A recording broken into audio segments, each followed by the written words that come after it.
ಶ್ರೀಕೃಷ್ಣ ಪರಮಾತ್ಮನ ಜನನ ಕಾರಾಗೃಹದಲ್ಲಿ ಯಾಕೆ ಆಯಿತು? ಸ್ವತಃ ಶ್ರೀಕೃಷ್ಣನ ಸೋದರ ಮಾವನೇ ಕೃಷ್ಣನನ್ನು ಸಾಯಿಸಲು ಯಾಕೆ ಯೋಚಿಸಿದ್ದ? ಇದರ ಬಗ್ಗೆ ಇವತ್ತಿನ ವಿಡಿಯೋಲಿ ತಿಳಿಯೋಣ.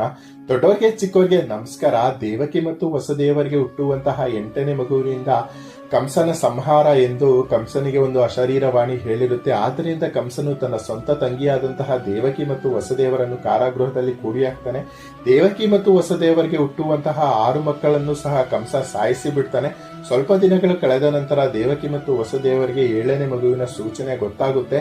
ಆಗ ಅವರು ಚಿಂತೆಗೆ ಈಡಾಗಿ ಏನು ಮಾಡಬೇಕು ಅಂತ ಚಿಂತಿಸುತ್ತಿದ್ದಾಗ ವಸುದೇವರ ಇನ್ನೊಬ್ಬ ಹೆಂಡತಿಯಾದಂತಹ ರೋಹಿಣಿಗೆ 7ನೇ ಮಗುವಿನ ಭ್ರೂಣವನ್ನು ವರ್ಗಾಯಿಸ್ತಾರೆ. ಆಗ ರೋಹಿಣಿಗೆ ಒಂದು ಮಗು ಹುಟ್ಟುತ್ತೆ. ಆ ಮಗುವಿನ ಹೆಸರೇ ಬಲರಾಮ. ಕಂಸನು ದೇವಕಿಗೆ 7ನೇ ಮಗು ಭ್ರೂಣದಲ್ಲೇ ಸತ್ತು ಹೋಯಿತೆಂದು ತಿಳಿದು ಸುಮ್ಮನಾಗ್ತಾನೆ. ಸ್ವಲ್ಪ ದಿನಗಳು ಕಳೆದ ನಂತರ 8ನೇ ಮಗುವಿನ ಸೂಚನೆ ಆಗುತ್ತೆ. ಯಾವುದೋ 8ನೇ ಮಗು ಅಂತ